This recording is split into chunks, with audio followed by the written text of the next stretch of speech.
Dodgers go ahead 3-2.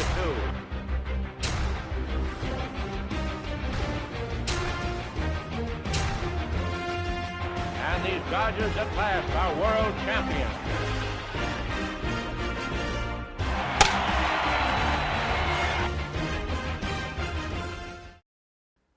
Some decades ago, before the building took place in the lot across the street, that was Osamer's softball field.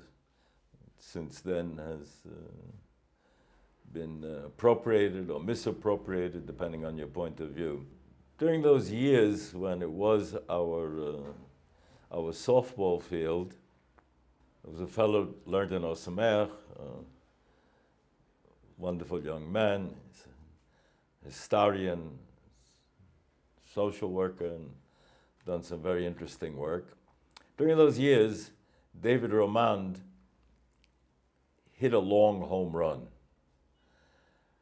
Now, there was an interesting kind of a debate when the virtual tape measure was applied, who hit a longer home run, he or I? Some weeks before that, I had hit a home run, which was measured at the time virtually as the longest home run of the era. There were those, including David himself, who said that his home run was longer. We didn't have an accurate way of describing it. In retrospect, David, not that long ago, was reminiscing and said to me that even if his home run was longer, if the fact that I wore a 3-button suit and a tie when I hit the home run should give me extra points. I told him there's another angle of perception here. There's the Shalom HaKodesh teaches that once the Rashba or the Ritva, medieval commentaries of great note, classical, once they ask a question, I can come across that question much more easily. It's been brought down to the world. It's interesting, we find that in inventions and even in athletic feats, is that once it has been put in the realm of actuality, it is quickly replicated. It was true of great inventions and the 4-minute mile, all kinds of athletic feats. People independently, working, no contact with each other. And yet, once it was achieved, then it was more accessible. So my home run, I told David, I brought down to the world that possibility of hitting a ball that distance on that lot. The record books, right, will have to one day. Now, in one of my favorite novels, The Idiom and the Oddity, he talks about a home run that was hit from the Brooklyn to the Bronx because it landed on top of an elevated train behind the schoolyard that made it all the way there. And it was still in motion. That's a question that will have to be decided by future historians in their analysis of when the ball stops, at which point do we measure it. When we speak about ties and wearing a tie while hitting the home run, it brings to mind that the fundamental, crucial identifying feature of baseball as opposed to soccer, basketball, football is the concentration and focus on the one-on-one duel, pitcher and hitter. And there's a one-on-oneness about it. And it's a moment of existential expression of the I, the me. Hard for me not to think of Paul Richards, the great baseball manager. When he was a minor league player in the 30s, he was an ambidextrous pitcher. Very unusual. And he came up against an ambidextrous hitter. And there was a moment of existential ambidextrousness to choose who had the right to make the determination. The right-handed pitcher would rather pitch to a right-handed hitter because the ball breaks away, the curveball. Few pitchers, let alone in the minor leagues, had in their repertoire a screwball that broke the opposite way. The natural curve, which breaks away from the right-handed hitter when thrown by a right-handed pitcher. So there was a tension. They couldn't decide. Every time the pitcher, Richard, went to put the glove on the left hand, and he was going to pitch with the right hand, the batter got into the left side to be a left-handed hitter. And this was going up and back, and finally, Richard threw down the glove. He's not obligated to wear a glove. And put the ball behind his back and stepped up on the rubber. So now the batter was forced into making his choice. But there are such choices. Life is full of such moments of choosing what it is. My neighborhood, most were Dodger fans, but there were a sprinkling of Giant and Yankee fans. New York, Brooklyn, mostly Dodger fans. There was one guy on the block who was a Pittsburgh Pirate fan. Pittsburgh Pirates? How do you pick the Pittsburgh Pirates? In the National League, they were always hovering in the cellar or around the cellar. There was something irrational. It was inexplicable. How could somebody decide to be a Pittsburgh Pirate fan? But it showed me, it proved to me that people have free will. And that free will then make the determination of which way he's going to go in life, and in making his choices up and about. The same person can change. He goes through different periods in his own life. I mentioned in the earlier piece on Metaphysics of Baseball, right? This is extra innings, that for a time I had a certain affinity to playing center field. Like Picasso had his blue period, had his green period, I had a center field period, and I had a shortstop period. Came to think of it, and I think the accurate way to describe it is that center field is pastoral. There's something country-like. You get a panoramic view of the game, and it's not crowded, and it isn't action-packed. It's more relaxed. It's pastoral. Shortstop was urban, and there were times where there was a preference for the urban excitement, enthusiasm, action, traffic that was happening around the infield. In the early years of Osamer, one of the directors of the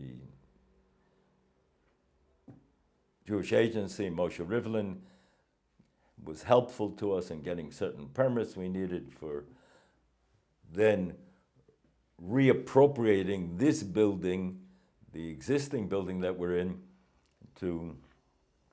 for a different purpose. Moshe was from a Shari Chesed family. He's actually related to the present president of Israel. And he had bolted, and had many in those years, he had become a labor Zionist. And he was, though politically left, he had a certain kind of a, let's say, begrudging respect for tradition. Sometimes more begrudging, sometimes less begrudging. And he interviewed 3 boys at Osamer, why they stayed in Osamer. He couldn't understand it. Those were the early years, 1972, right? Tovshin Lamed Beis, that the Tosh Lev, that the weakening of the heart, Tovshin Lamed Beis, Osamer began. This coming Pesach will be the beginning of the 49th year. And he asked them why they stayed in Osamer. Who saw secular students coming from, especially from good universities, coming to study in a yeshiva? It was unheard of. The traffic goes the other way. First fellow that Rivlin asked said, "Tell the truth, Mr. Rivlin, I studied in Stanford, on par or superior academically to Harvard, and the intellectual level here at Osamer was as much or more. And I liked the environment." Second fellow said, came from Buffalo Grove, affluent suburb of Chicago, and the people had huge homes. Very rarely saw people having guests, surely not with regularity. Comes to Yerushalayim, people dinky little apartments, and they're stuffing in Shabbos guests every week. Something rather amazing. And he sees the gemachim, the free loan societies, not just for money without interest, but all kinds of utensils, clothes. Before it was so prevalent to have a throwaway plastic society, right? People used to borrow utensils and dishes to make a simcha. All kinds of clothes to outfit a family beyond the budget of the average Chredi Shuli Kolel family. So he was just taken, he was, in the vernacular, blown away by the chesed, the prevalence of it, the consistency of it, the regularity of it. Third guy, Rivlin asked him and said, "No, why did you stay?" I said, "I'll tell you the truth. Friday, we went out to play baseball with these rabbis. And they played so darn well. A whole week they learn, teach, teach. And they come out once a week. And they play, and they played so well. I figure there must be something mystical to this stuff." Rivlin turns to me and he says to me, "Reb Nota, is it acceptable for a Rosh Yeshiva to play baseball?" I tell him only if he plays well. Otherwise, it's a Chil Hashem. And then Rivlin told me a story. He says, "I want to tell you why I am going to help you, and I want to see you succeed." Rivlin had been the cultural attaché to the New York Israeli embassy, and he was walking in the street, he said, and it was a fight. One man against two, and the two were clearly, obviously not Jewish, and the other fellow seemed to be Jewish. He jumped in, helped the guy, fight was over. So he turns to this fellow that he helped, Rivlin, And he says to him, okay, I fought. Fill me in. I have a stake here now. What was the fight all about? Fellow said to me, they made very, very derogatory remarks about Jews, about my being Jewish, and I'm proud of being a Jew. So Rivlin says, I'm an Israeli. I'm happy to hear you say that. Could you tell me, what are you proud of? Said Rivlin. The fellow stammered and stuttered and could not express what he was proud of. He was willing to fight for something he could not express. His son, said Rivlin, won't fight for it unless he can express it. You're giving his son content, language, how to express it. And so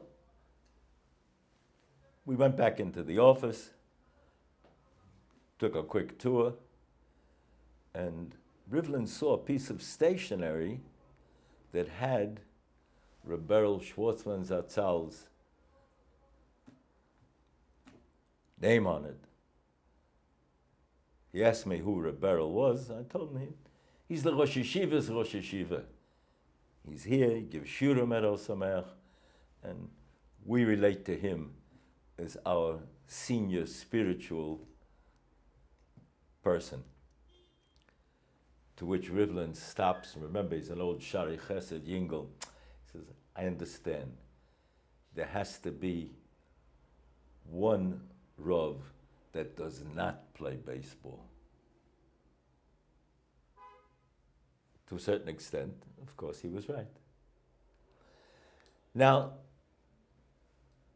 in the existential choices, if we were redesigning in the modern era,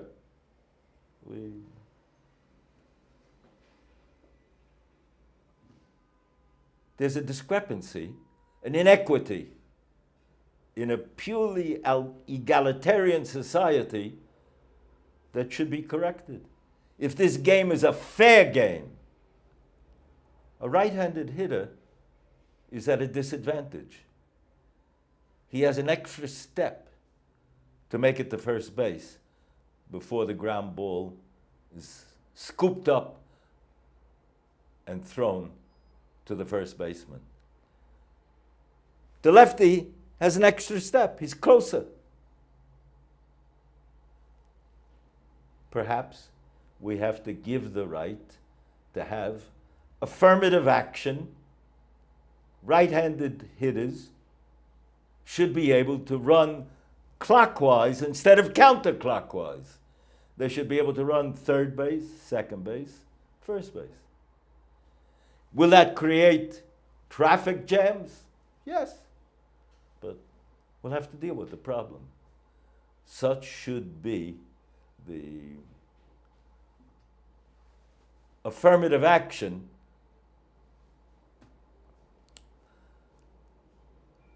Remember, there's always a record book, and there's the unspoken tradition that is passed on. I mentioned in the former talk that I had a special sympathy to Cal Abrams, a Jew, 1949, coming up to play for the Dodgers. But my favorite player was Jackie Robinson. Jackie Robinson breaking the color line, the outrageous inability of a black player who excelled to come and fulfill his potential. The injustice of it was maddening.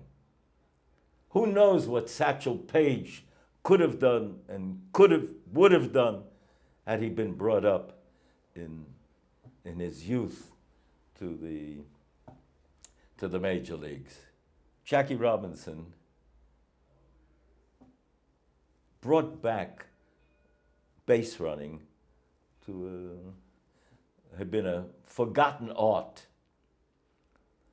The Yankees in those years had a number of great pitchers. There was the lefty Whitey Ford, and there was Allie Reynolds, and Vic Raschi. Vic Raschi was quoted as saying that no record book will ever tell the story of how Jackie Robinson, dancing off third base, unnerved opposing pitchers, put a chink in the armor, threw a screwdriver into the works.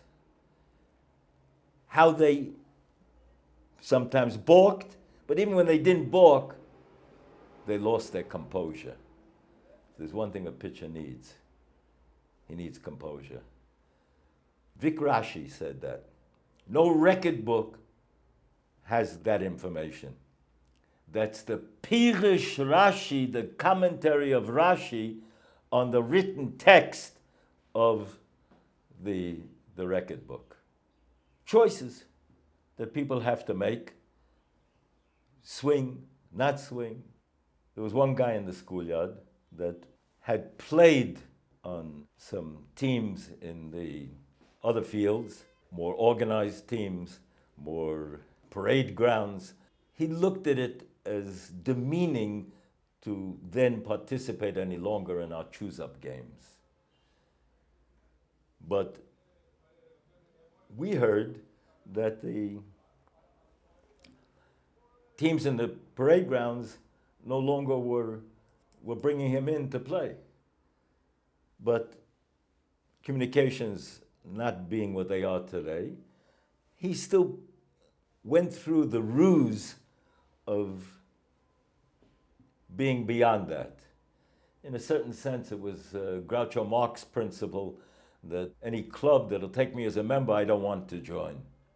He was saving it for the moment when he would be then recalled to the parade grounds to do his thing. So he was hoarding his talents. And then there were those who squandered their talents. There were guys pitchers, who warm-up would throw so many pitches in warm-up that they were tired by the time the game began. So either way, hoarding or squandering needs to make choices. Balance. Existentially ambidextrous. We could go either way. This way or that way. It needs judgment. Has to make a choice. Jackie Robinson had an exquisite sense of when he could break from third base to steal home. Probably the most exciting play one could see was that stealing home and his hook slide to go around and under the catcher's tag. Later, there were many people that stole more bases. But people make choices, and they prepare themselves for their choices by their previous behavior. Best batting average historically was Ty Cobb. I think it was 367. His batting average, lifetime batting average. The best right-handed hitter, again, remember, most pitchers are right-handed, so the left-handed hitter does have an advantage. Best right-handed hitter was Rogers Hornsby in the National League in the St. Louis Cardinals. He hit, I believe it was 356. And they asked Hornsby, how come he didn't go to the movies? Because it became known that he shunned going to the movies. He said, I don't want to ruin my batting eye. Similarly, the halachic Jew has a sense of tzniut, modesty. We don't want to ruin our batting eyes. We don't want to squander and waste potential. And when it's kept and it's used, but especially designated, that's sanctity, that's kedusha, kadosh, sanctity. We only approximate the word kadosh, but that's as close as we can get. The years before the Lubavitcher Rebbe, he was a teacher before he became Rebbe. One day one of his students was absent. The next day he asked the student where he had been. He said he went to, shamefacedly admitted that he had gone to Ebbets Field to see a Dodger game. So the Rebbe, master educator that he was, asked, what did you learn from the game? He didn't berate him. He asked him, what did you learn from the game? Kid was taken aback, was rather silent, and the Rebbe said, I'll tell you what you should learn from the game. There are two kinds of people at the game. There are the fans, and there are the spectators, and there are the players. The fans, if the pennant race is not tight and things begin to get a little bit boring and draggy, hot, humid days in August, many of the spectators stop showing up. The players have to show up every day. Said the Rebbe that there are people that go through life as spectators, and there are people that go through life as players. Playing means that every game counts. It was later when the Pittsburgh Pirates did become a little privileged to have some extraordinary players. They had Hank Greenberg, Ralph Kiner, but generally speaking, they had many weak years. But there was a player that came up, unfortunately, had a tragic death, but he was a great player. Hit, run, field, had the whole package together. Clemente. Clemente, in a game where the Pirates were losing, they weren't contenders, the game was being lost by a great margin, made a magnificent catch of a fly ball out in left field, and he risked injuring himself in order to make that catch. And he was asked afterwards, what difference does it make? Your team is not a contender. The game was lost. Why? He said, I get paid to catch fly balls, to hit, to do my maximum that I have to do. I don't get paid to win pennants or to win games. I get paid to do my thing. That's what each one of us has to remember. Iconic game of baseball was for a long time the game. Recent years has been somewhat encroached upon by hockey, football, but baseball still has a certain magic, especially for those of us who grew up on it and followed it during those years. Remember, I stopped following in 1955. The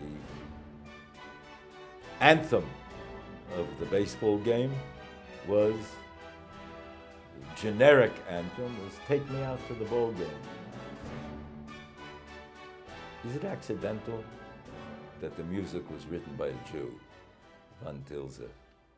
The choices that we make to live as players.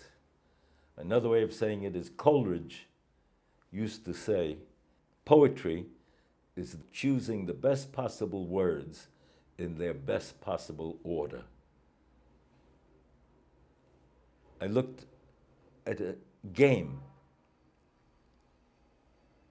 choosing the players as a moment of poetry. Poetically, choosing the best possible players in the best possible positions. And isn't that the difference? To live with a sense of excitement, to live poetically, or to live prosaically. Yeah, participate, not participate. Hoard, squander.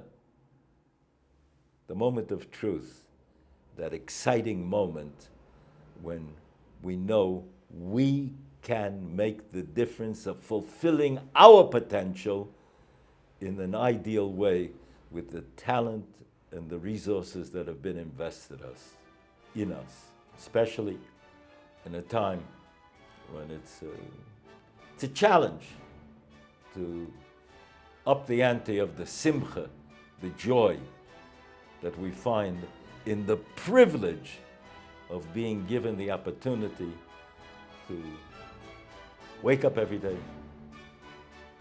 to thank our Creator for the resources that have been put at our disposal, and to understand that what comes with it is a responsibility of how, where best to apply those resources for bringing about the maximum fulfillment for myself, my family, my community, the world.